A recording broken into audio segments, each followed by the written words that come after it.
Assalamualaikum warahmatullahi wabarakatuh. Masih bersama Rudy Official, cerita horor. Cerita kali ini saya beri judul Saudara Ayahku. Sebelum kita lanjut ke ceritanya, kamu yang belum subscribe, lebih baik subscribe dulu, like, komen, dan share. Dan jangan lupa ya, aktifkan juga lonceng notifikasinya supaya kamu tidak ketinggalan cerita-cerita horor dari channel ini. Ceritanya begini. Namaku Boni. Aku anak kelima dari 5 saudaraku. Saudara pertama, kedua, dan ketiga perempuan, dan yang keempat laki-laki, dan aku anak yang kelima. Aku akan bercerita kisahku. Waktu itu kakakku yang pertama melahirkan anaknya yang pertama, dan kakakku waktu itu masih tinggal bersama dengan kami karena kakakku belum memiliki rumah waktu itu. Jadi kakakku melahirkan cucu pertama bagi ayah dan ibuku. Mula-mula kondisi baik-baik saja. Kakakku melahirkan dengan normal dan melahirkan dengan selamat. Hari pertama saat melahirkan, kakakku harus minum kopi pahit karena menurut mitos, perempuan yang baru melahirkan tidak boleh langsung tidur karena tidak baik bagi dirinya. Ada juga sih yang mengatakan kalau tidur nanti bisa diganggu setan. Banyak hal mitos lah yang mengatakan. Jadi kakakku waktu itu ditemani ibu dan kakakku yang lain supaya matanya terus terjaga beberapa jam. Pada malam harinya banyak juga teman-teman ayahku yang datang untuk bermain kartu sambil bergadang, minum kopi, dan tertawa-tawa sampai pagi. Jadi kakakku masih ada temannya untuk tidak tidur beberapa jam. Keesokan harinya kakakku sudah diperbolehkan tidur, dan kakakku pun tertidur sampai beberapa jam. Sementara bayinya, keponakanku, dijaga oleh ibuku. Malam harinya selepas maghrib, kami berkumpul di ruang keluarga. Sementara kakakku masih ditemani suaminya di kamar. Sedang asik mengobrol, kakakku yang kedua seperti melihat sesuatu. "Ayah, siapa yang baru masuk ke kamar kakak tadi?" tanya kakakku. "Yang mana?" kata ayahku. "Itu loh ya, tadi ada sekelebat wanita masuk ke kamar depan," jawabnya lagi. "Tapi tidak ada siapa-siapa," kata ayahku.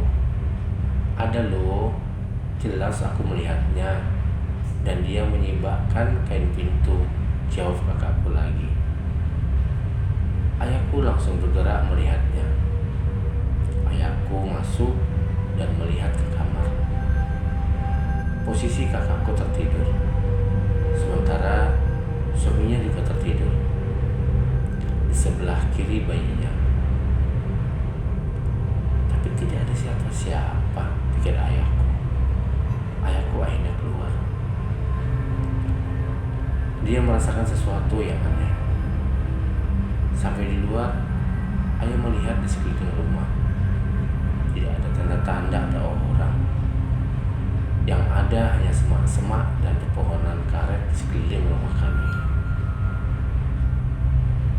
Keesokan harinya, seperti biasa, kami masih berkumpul di ruang keluarga. Sementara kakakku berada di kamar sendirian, hanya dengan bayinya. Ayahku seperti melihat bayangan seseorang keluar dari dalam kamar depan, di mana kakak dan bayinya berada di dalam. Ayahku mengejar keluar, tetapi tetap saja tidak menemukan apa-apa. Kemudian ayahku masuk ke kamar. Ayahku memanggil ibu supaya ikut menemani kakakku. Kami pun akhirnya ikut semua masuk ke kamar kakakku. "Des, kau tahu siapa tadi yang masuk ke kamar ini?" tanya ayah. "Kau tahu ya," jawab kakakku. "Tadi ayah melihat wanita keluar dari kamar ini, tapi ayah kejar, tak lari kemana," jawab ayah. "Tadi sewaktu habis maghrib ada sih ya, wanita berdiri di ujung tempat tidur. Aku kira keluarga atau tamu ibu. Karena mataku mengantuk, jadi aku tidak begitu jelas melihatnya," cerita kakakku. "Apa kamu sempat berbicara kepadanya?" tanya ayah.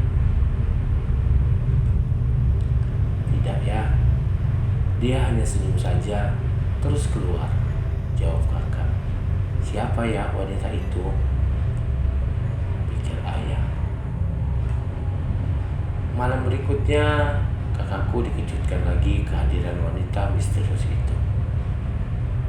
Dia masuk, tapi tidak berkata apa-apa. Anehnya, dia masuk di saat kakakku lagi sedang mengantuk berat. Jadi, hanya terlihat samar-samar oleh kakakku. Kakakku tidak bercerita hal ini kepada ayahku, karena dia pikir perempuan itu tidak membahayakan. Dan keesokan malamnya, di malam yang sama, malam hari sekitar jam 7 malam, setelah habis sholat maghrib, kakakku dikejutkan kehadiran seorang wanita. Wajahnya jelas terlihat oleh kakakku. Wajahnya cantik, rambutnya pendek, sedang asik memainkan kerincingan bayi sambil menggoda bayi kakakku. Kakakku tidak berteriak sama sekali.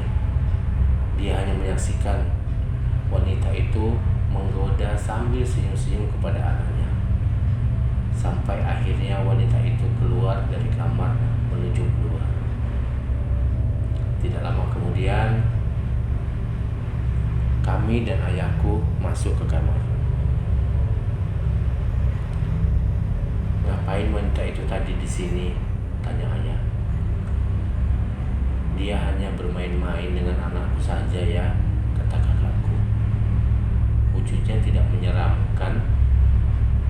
tanya ayah. "Tidak ya, wajahnya cantik," jawab kakakku. Ayahku terdiam, seperti dia menangkap sesuatu.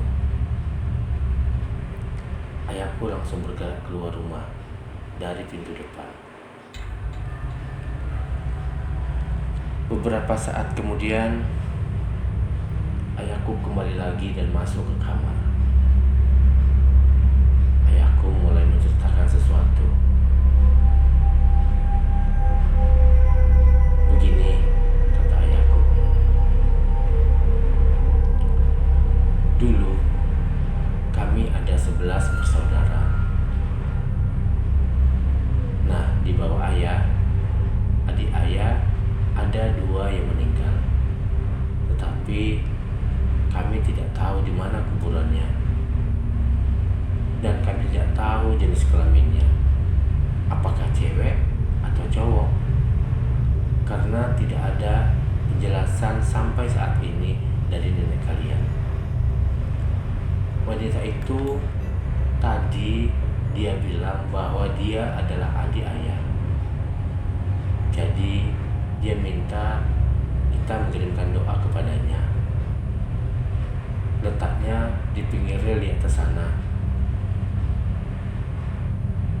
Kalau begitu, berarti dia datang hanya ingin melihat cucunya.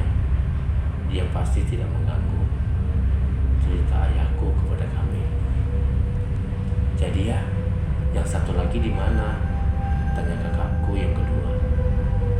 Ayah juga nggak tahu keberadaan makamnya. Kasihan ya, tidak bisa diziarahi dan dikirimi doa, jawab ibu. Iya sih, habis mau bagaimana lagi, jawab ayah. Ya sudah malam. Temani kakak kalian istirahat ya. Jangan dibiarkan sendirian, kata ayah kepada kakakku yang lain. Sambil menutup semua pintu dan jendela, kami masing-masing masuk ke kamar untuk beristirahat. Ikuti terus kelanjutan cerita saya. Kita lanjut ke cerita berikutnya. Terima kasih Anda sudah mendengarkan cerita dari channel ini. Nantikan cerita selanjutnya. Wassalamualaikum warahmatullahi wabarakatuh.